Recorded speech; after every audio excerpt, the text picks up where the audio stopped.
série qui ira jusqu'à la fin de l'année sur Dieu est. Ça, c'est la série, c'est le nom de la série. Il y a plein de programmes. Vous voyez, par exemple, la semaine prochaine, on est dans une journée de baptême.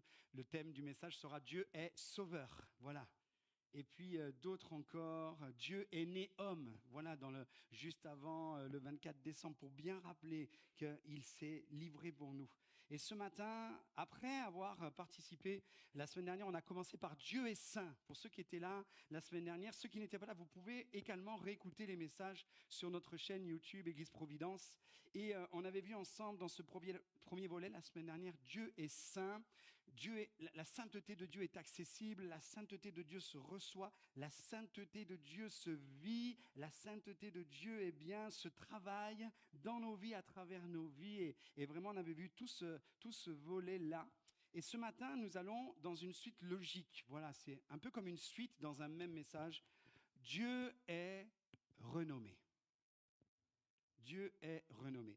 Et on va voir immédiatement que la sainteté de Dieu et sa renommée sont indissociables. C'est pour ça qu'il est bon de pouvoir le partager. Et si on peut mettre la première slide, s'il te plaît, et me mettre peut-être sur le... Voilà. Sainteté et renommée de Dieu sont indissociables. Je prends pour vous ce texte de Matthieu, chapitre 6, verset 9, où Jésus déclare « Voici comment vous devez prier ». Juste, je fais une petite parenthèse, on aime accueillir toutes les personnes qui peut-être viennent pour là ou les premières fois. On aimerait non seulement vous encourager à lire la Bible si vous ne la lisez pas encore, et puis quand vous la lisez, de bien comprendre ce qui est écrit. Il n'est pas écrit « voici ce que vous devez prier », mais voici comment vous devez prier, c'est-à-dire une attitude de cœur.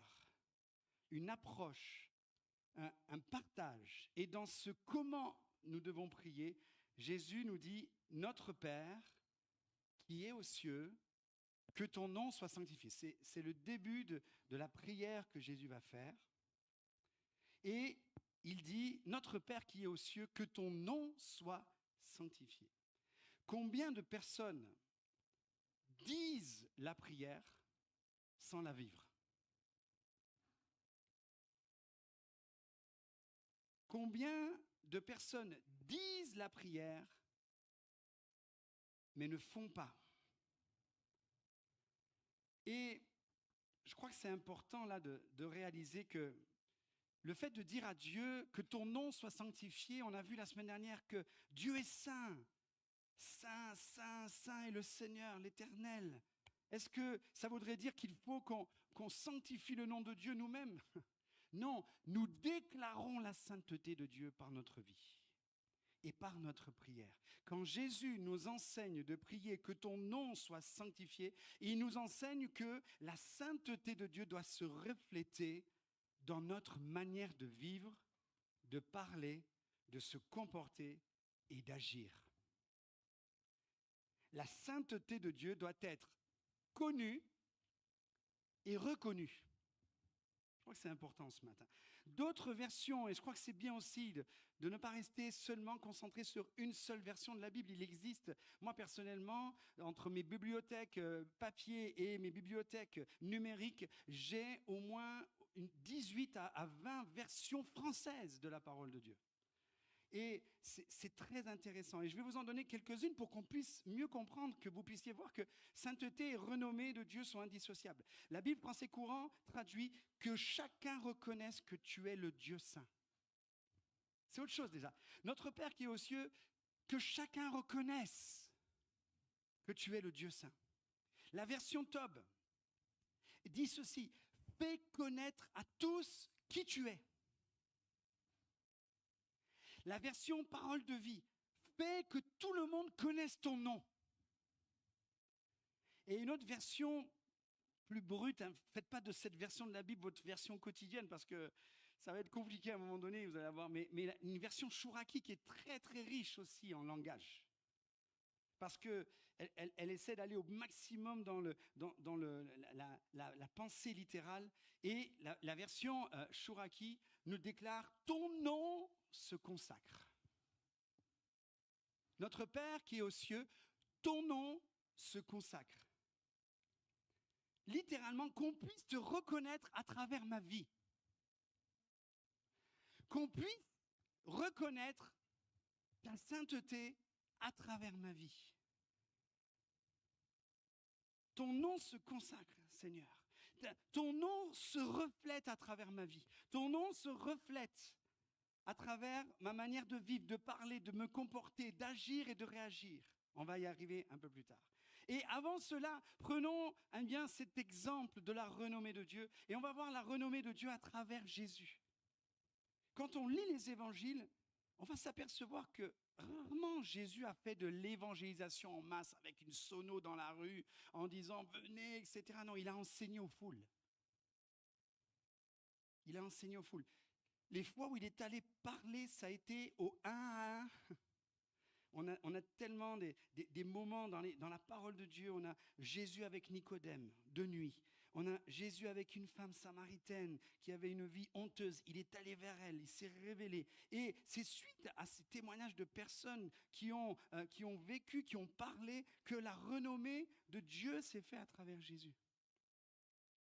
Regardons ensemble la progression de cette renommée. Je vous prends un texte dans l'évangile de Luc. Plusieurs fois, on va parler de la renommée de Dieu et la renommée de Jésus dans les évangiles. Mais là, je vais vous prendre vraiment ce texte de l'évangile de Luc au chapitre 4, verset 14.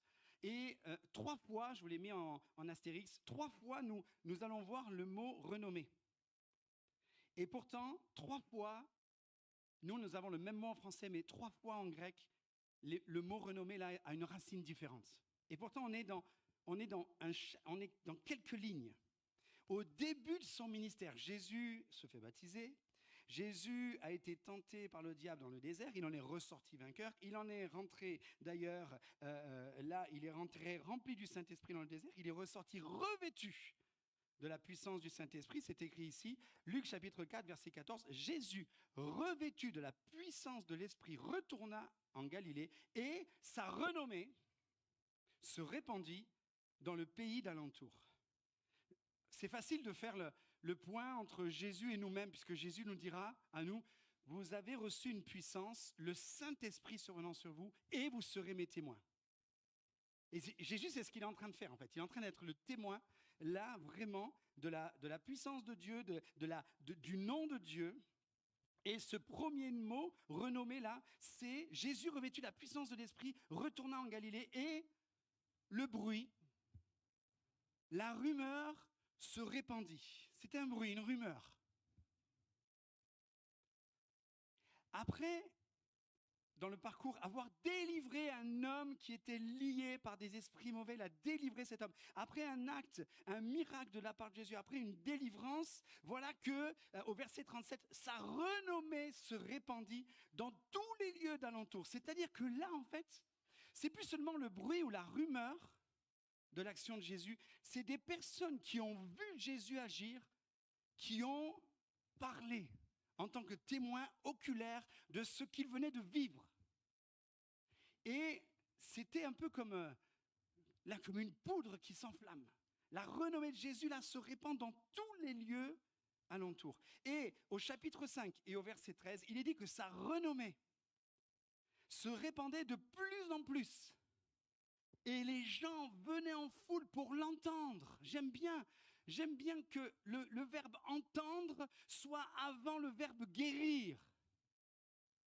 Bien entendu que Dieu guérit et bien entendu que Dieu va guérir des personnes avant qu'ils entendent. Mais là, ce qui est en train de brûler, la renommée se répand parce que les foules entières veulent entendre Jésus et aussi amener avec eux parce que pour être guéris de leur maladie. Et là, le mot renommé dans chapitre 5, verset 15, c'est le mot logos, la parole de Dieu. Et en fait, la parole de Dieu est annoncée. Jésus est lui-même la parole de Dieu incarnée, mais la parole de Dieu est reçue. Et la parole de Dieu agit dans les cœurs et dans les vies. Et voilà la renommée que Jésus annonce la parole et ils viennent l'entendre et des vies sont transformées. La renommée de Dieu à travers Jésus. Combien dira, nul ne peut faire les miracles que tu fais si Dieu n'est pas avec toi, si Dieu lui-même ne peut faire ces choses. Et Jésus à continuer. Et du coup, ce matin, bien entendu, les amis, pour parler de renommée de Dieu à travers Jésus, j'aimerais qu'on puisse parler aussi de la renommée de Dieu à travers son peuple. Et bien entendu, comprenez que rapidement, dans ce point, on va déclarer la renommée de Dieu à travers son peuple, qui est l'Église aujourd'hui. Mais dans l'Ancienne Alliance, dans l'Ancien Testament, quand on parlait du peuple de Dieu, on parlait juste du peuple que Dieu avait choisi, que Dieu avait voulu vivre en relation. Et nous avons là, un texte dans Exode, chapitre 17, verset 15. Moïse bâtit un autel d'adoration, un autel de souvenir par rapport à la circonstance qu'il vient de vivre là. Il veut adorer Dieu et il va déclarer que Dieu est sa bannière. La circonstance de la victoire qu'il vient de vivre, quel est le contexte? En fait, il y a un homme, chef d'un peuple, qui veut défier et faire la guerre à Moïse et au peuple de Dieu. Cet homme s'appelle Amalek.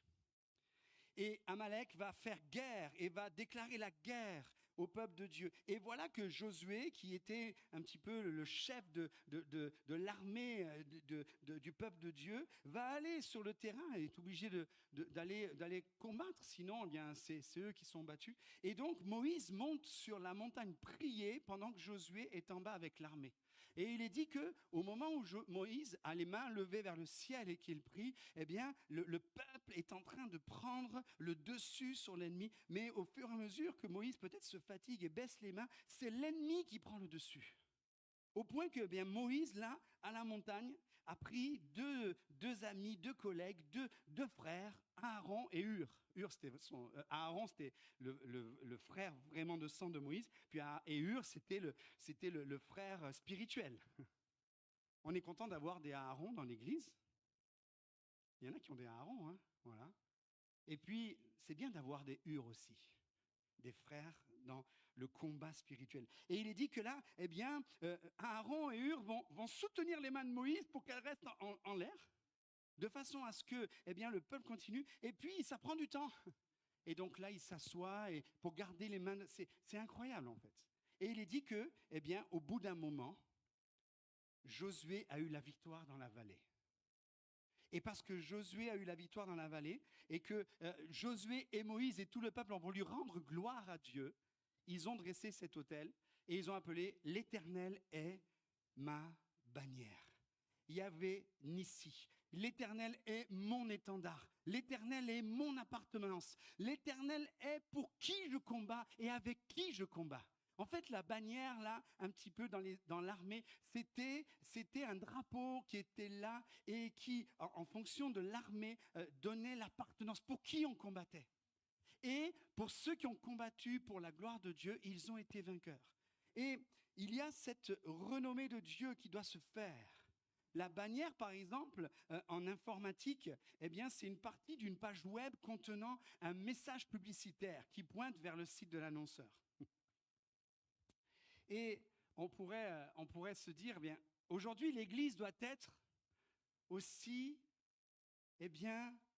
la bannière de Jésus. Pardonnez-moi de mettre un peu en parallèle l'Église avec une bannière publicitaire. Ce n'est pas du tout ça que je veux parler ce matin. Mais on va honorer un petit peu notre équipe de com ce matin. Je ne sais pas si j'ai vu tout à l'heure. Rachel, tu es où, Rachel? Elle est là, Rachel. Très sobre. Et la communication que nous partageons de notre Église, c'est une fenêtre de l'Église. On peut voir à travers la com qu'est-ce qui se passe à l'intérieur. Des photos. Hier, il y a eu un moment, Lady Time, qui était super. Voilà, et on a vu des photos et on voit un petit peu ce qui se passe à l'intérieur. Donc, l'équipe de la com, tout le département de la com, c'est comme la vitrine de l'Église, la bannière, l'enseigne. Excusez-moi, hein, peut-être certains, qui se fait des années, vous êtes dans la foi. Quoi on compare l'enseigne. L'Église a une enseigne. Mais c'est par rapport à cette communication, cette bannière, que les gens viennent aussi. Ça, on peut pas l'empêcher aujourd'hui, c'est comme ça que ça se passe. Chaque dimanche, il y a des personnes qui viennent en disant « Nous avons découvert votre Église à travers la communication. » Vous voyez? Mais ce qui fait que les gens vont revenir, c'est ça le plus important. C'est par rapport à l'expérience qui est vécue à l'intérieur. rapport à l'enseignement. Et quels seraient les enseignements si on ne vivait pas l'enseignement? J'ai pour contrat avec moi-même et pour but dans ma vie de vivre ce que je prêche et de prêcher ce que je vis. Sinon, à quoi ça sert? Tout en connaissant mes limites, mes impossibilités, mes manquements, mes erreurs, mes défauts. Et je crois que c'est bon de réaliser qu'on peut avoir des défauts, mais qu'on a envie de devenir meilleur. Je crois que c'est important de réaliser que oui, Christ est notre bannière. Nous avons et nous donnons dans ce lieu la renommée à Dieu. Et voilà, Matthieu chapitre 5, verset 16. Je prends 3 textes de la parole, deux dans les évangiles, un dans les lettres de Paul. Jésus dira que votre lumière brille devant les hommes afin qu'ils voient votre belle manière d'agir et qu'ainsi, ils se disent, OK, ce que je vois est conforme à ce que je vis, ce que je les vois vivre. Et qu'est-ce qui va se passer? C'est ainsi que le nom de Dieu va être glorifié, en fait.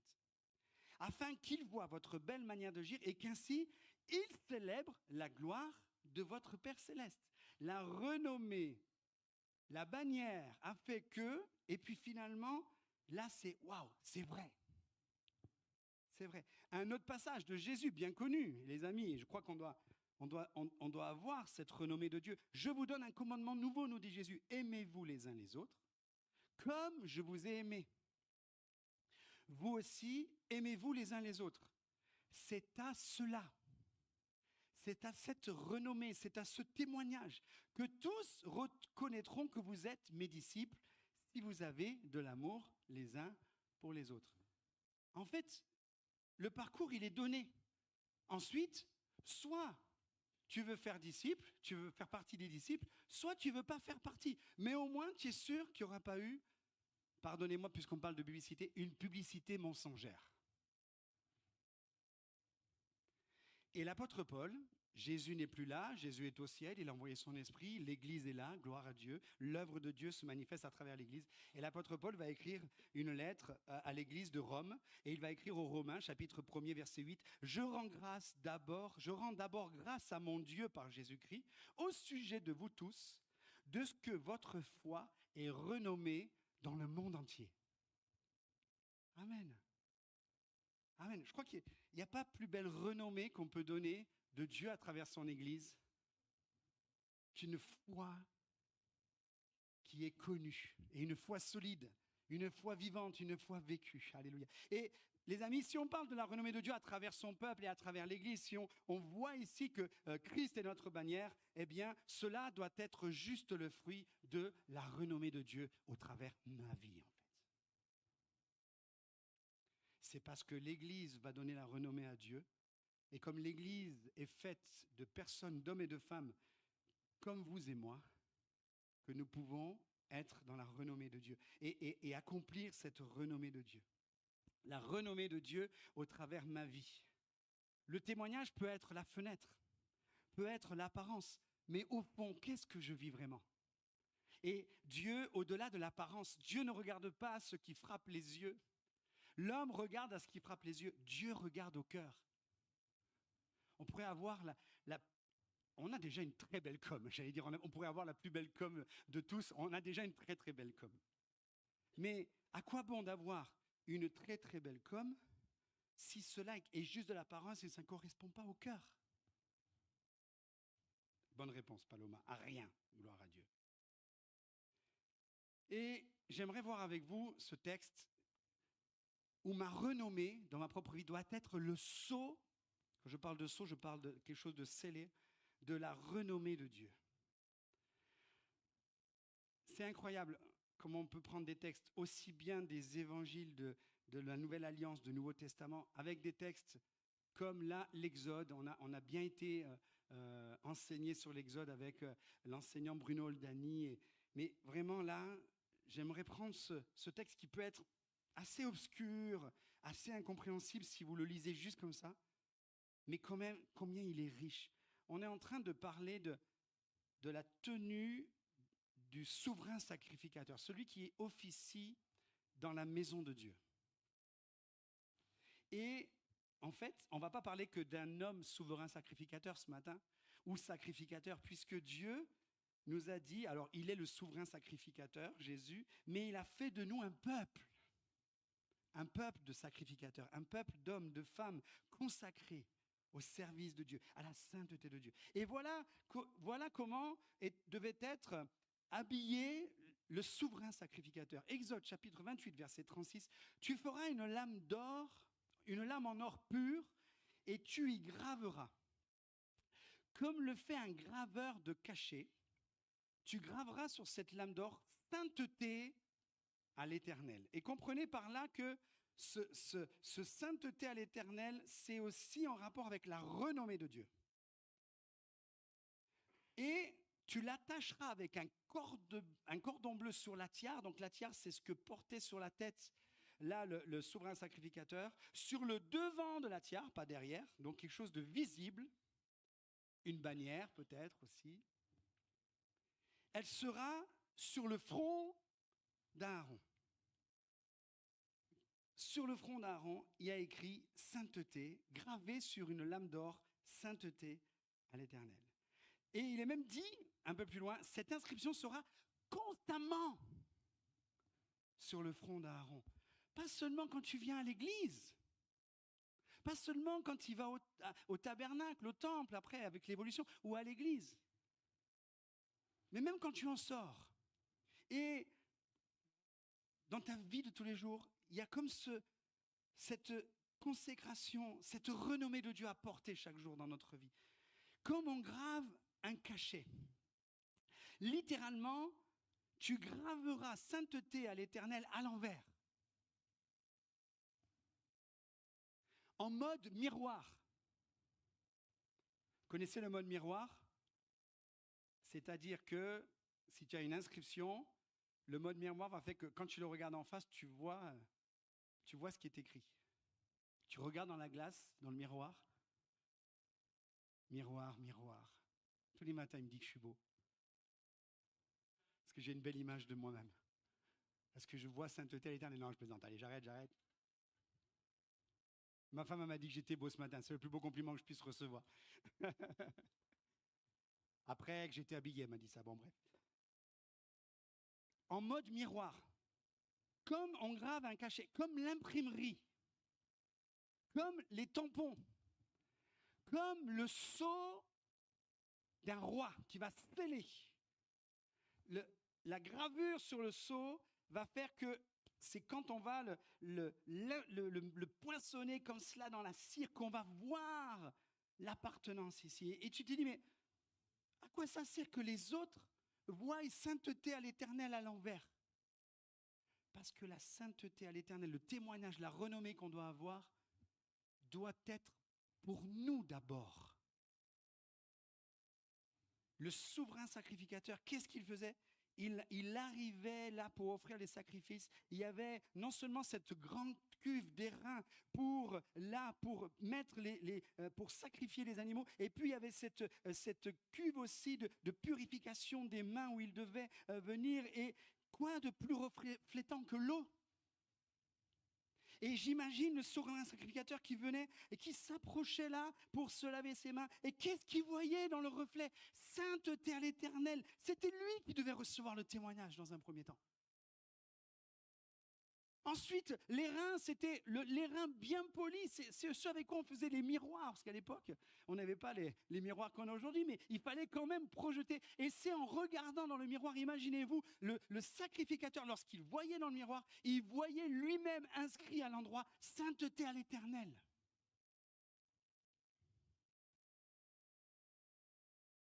Et la Bible nous déclare celui qui plonge son regard dans la parole de Dieu. Pardonnez-moi, je remets encore une couche sur l'importance de lire la Bible. Parce que la Bible, il n'y a pas plus grand, plus majestueux, plus puissant que la renommée de Dieu. En fait, le Seigneur nous a tout légué sur la renommée de son nom. On lit dans la parole de Dieu la renommée de Dieu. Et la Bible déclare que lorsqu'on plonge nos regards dans la parole, elle est comme un miroir qui va venir nous refléter pour savoir est-ce qu'on est là en accord avec la parole de Dieu. Est-ce que notre vie est en accord avec la parole de Dieu? Et si elle n'est pas en accord, le but ce n'est pas là de ne plus la lire parce qu'on se sent indigne, c'est de devenir en accord par l'aide du Saint-Esprit. Mais la Bible déclare que celui qui lit la parole, et qui oublie ce qu'il a lu, il est comme quelqu'un qui se regarde dans un miroir, qui peut apercevoir les défauts et qui fait comme s'il ne les avait pas vus et repart avec ses défauts. La lame d'or sur le front devait être la renommée de Dieu, mais le premier qui devait comprendre cela, c'est celui qui la porte. Et, bien aimé, je pensais à ça ce matin. Si dans notre cœur, il y a le fruit de la parole, lorsqu'on la partage, non seulement on doit la recevoir. Vous avez lu tout à l'heure les renommées, les gens entendaient la rumeur. Ensuite, ils ont vu de leurs yeux. Et la troisième fois, il y a la renommée, c'est ils ont vécu eux-mêmes. Et les amis, quand nous vivons la parole de Dieu, lorsque nous vivons la sainteté de Dieu, lorsque nous comprenons la renommée de Dieu dans notre vie et que nous voulons être la renommée de Dieu, nous devons être comme, des tampons de Dieu qui vont venir au contact des autres. J'imaginais cela. On ne va pas être front contre front pour se combattre, non. Mais front contre front pour partager. Et que lorsque nous nous approchons, c'est toute une image, hein, ok ?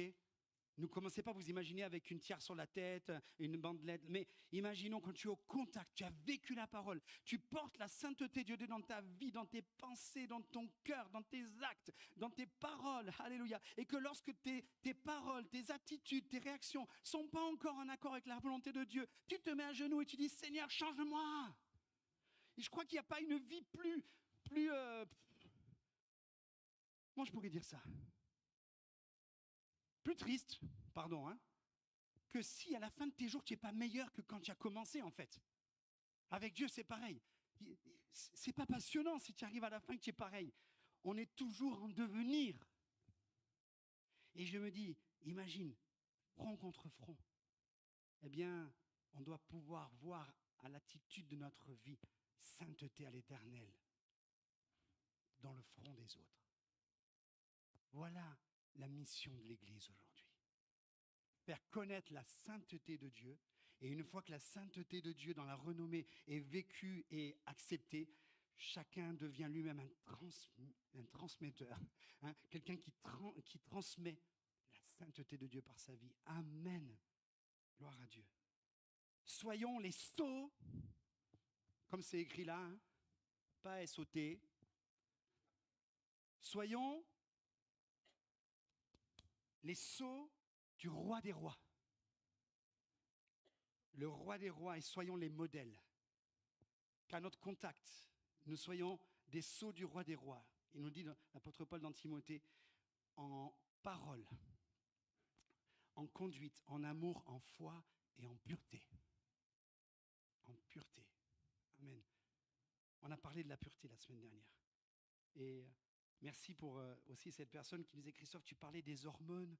Et tu me disais surtout les hormones avant le mariage. Et cette personne me disait, tu sais, pas que surtout avant le mariage, mais entre autres avant le mariage, parce que aussi, et j'ai envie de rajouter, surtout après le mariage aussi.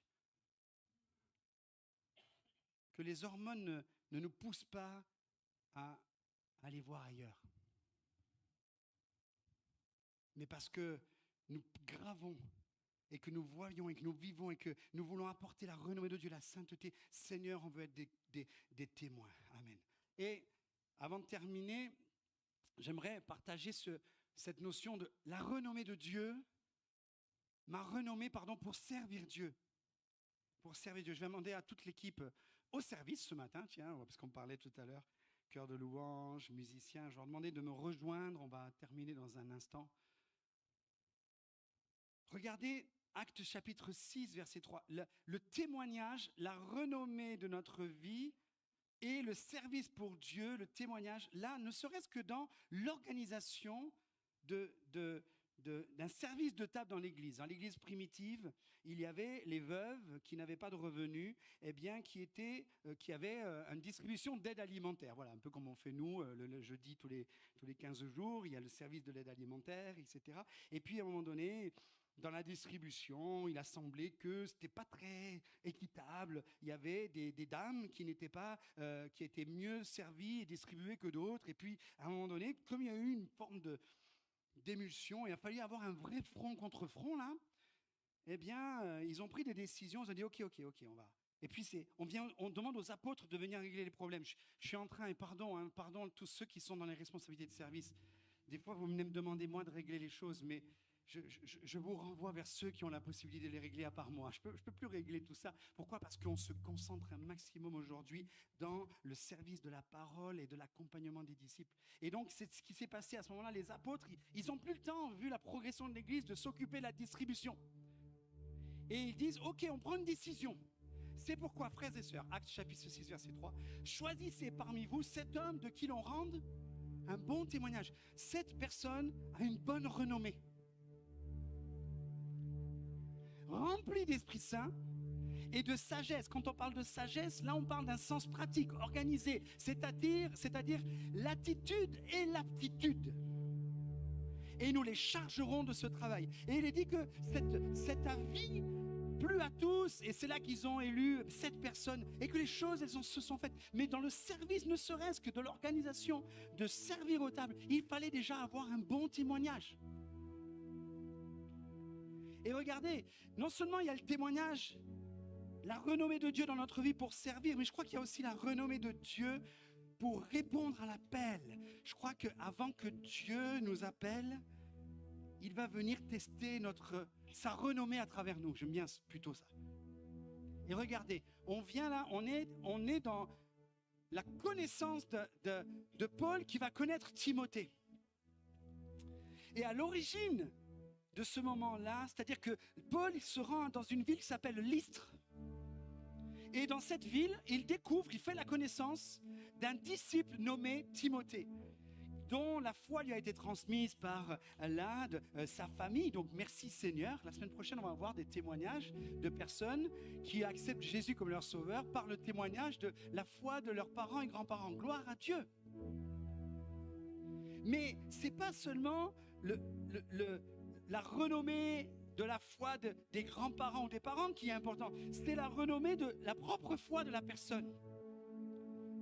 Et regardez, verset 2, les frères de Lystre et d'Iconium, c'est-à-dire même les rues, les villes voisines, rendaient un bon témoignage de lui, de Timothée. Timothée avait une bonne renommée, mais il avait une bonne renommée de Dieu dans sa vie. Et regardez le verset 3, nous c'est tout lié, mais comprenez que le verset 1er, le verset 2, le verset 3 ne s'est pas passé en un instant. Le verset 1er, Paul va à Lystre, il annonce la parole, il fait connaissance avec déjà les disciples il fait la connaissance d'un Timothée. Du coup, il se renseigne un petit peu, tiens, Timothée, il a l'air d'être un jeune, il se passe quelque chose là, il se renseigne, on rend de lui un bon témoignage, on confirme. C'est pas seulement l'apparence, il y a le véritable aussi. Et donc, qu'est-ce que Paul décide ? Paul voulut l'emmener avec lui. C'est parce que Timothée avait une bonne renommée de Dieu dans sa vie, et bien que l'apôtre Paul a discerné un appel et l'a appelé à venir servir avec lui.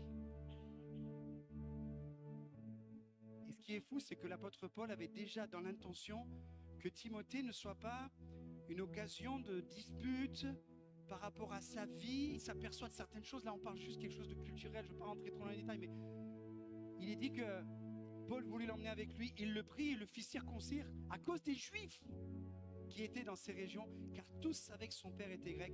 Et l'apôtre Paul n'a pas voulu prendre le risque que Timothée, lorsqu'il témoigne, qu'il y ait un petit point de sa vie, ou un gros point, je ne sais pas comment certains l'interpréteront, qui pourrait être à son insu non écoutable. Et voilà que Timothée est rentré aussi dans un témoignage pour confirmer la renommée, afin qu'elles soient toutes entendues par tous. Amen. Ça va? Sainteté et renommée sont indissociables.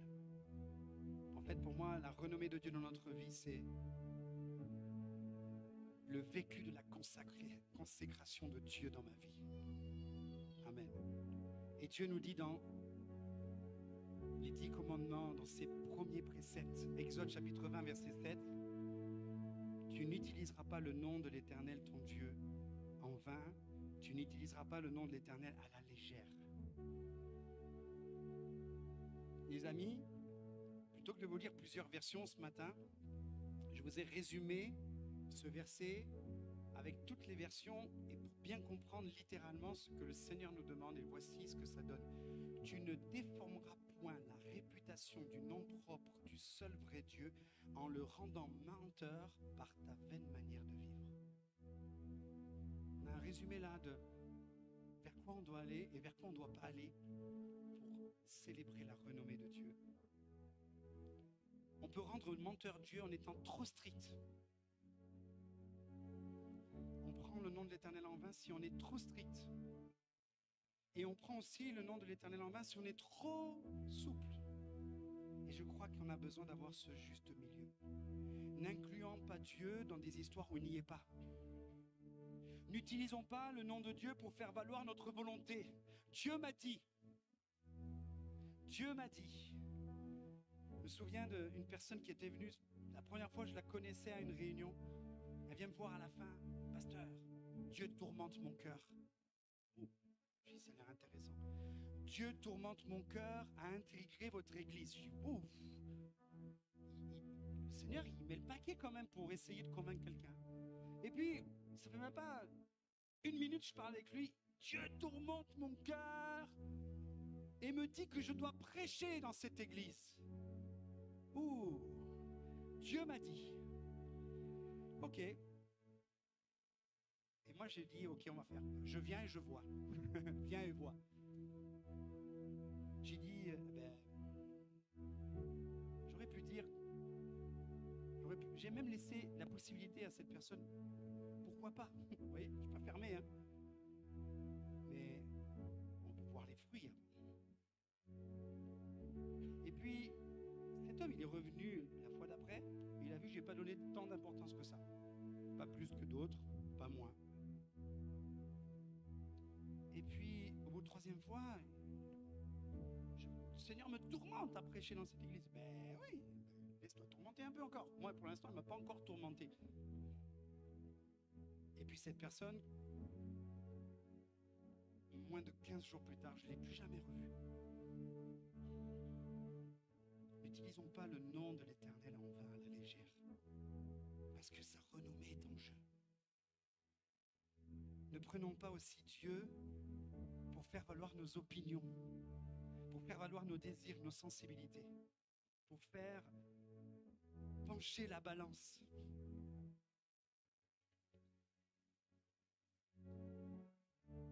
Ne confondons pas servir Dieu et se servir de lui.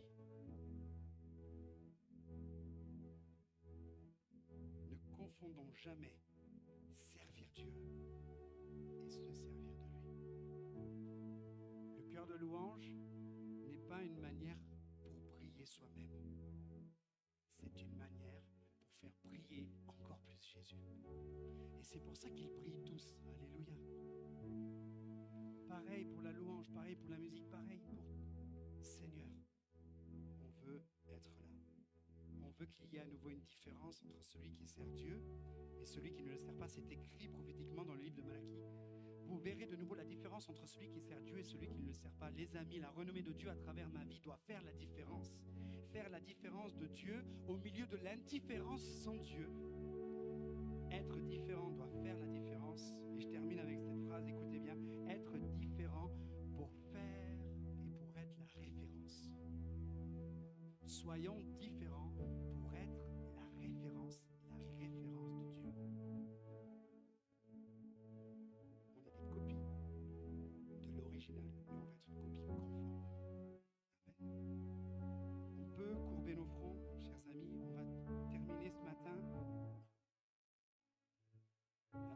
chant, oui, qui va nous rassembler, mais avant cela, eh bien, j'aimerais pouvoir prier. Et dans ma prière, je lance un appel, non pas à vous lever, non pas à venir sur le devant ce matin, parce que je crois qu'avant tout, eh bien, faire valoir la renommée de Dieu à travers ma vie, c'est une question très personnelle. Et pour ne pas prendre le risque qu'on veuille le montrer aux autres, restons à notre place ce matin, seul à seul, cœur à cœur. Le chant qu'on va chanter dans un instant, c'est couronné Seigneur. Tu es couronné Seigneur, je veux marcher avec toi, je veux être avec toi, je veux que tout ce qui est dans ma vie te couronne. Alléluia. Je veux que tu restes sur ton trône. Alléluia. Le diable veut essayer d'enlever Dieu de son trône dans notre vie. Il n'arrivera jamais à enlever Dieu de son trône dans le ciel. Par contre, il peut arriver à ce que nous, on sorte Dieu de son trône dans nos vies. Et ce matin, Seigneur, non seulement tu nous appelles à être saints avec toi, mais tu nous appelles également à déclarer et être le témoignage de cette renommée de sainteté, de ta réputation, Seigneur. Que ma vie, Seigneur, te glorifie. Ton nom se consacre, Seigneur. Que ma vie, eh bien, Seigneur, soit conforme, soit connue et reconnue, Seigneur. Tu viens ce matin et tu nous touches, Seigneur. Seigneur, tu viens et tu nous conduis. Seigneur, tu viens et tu nous fais progresser en toi. Seigneur, tu viens et tu fais régner ta parole, Seigneur. Seigneur, nous voulons être, Seigneur, une église qui a la renommée de Jésus, Seigneur. Qui fait briller Jésus encore et davantage, Seigneur notre Dieu.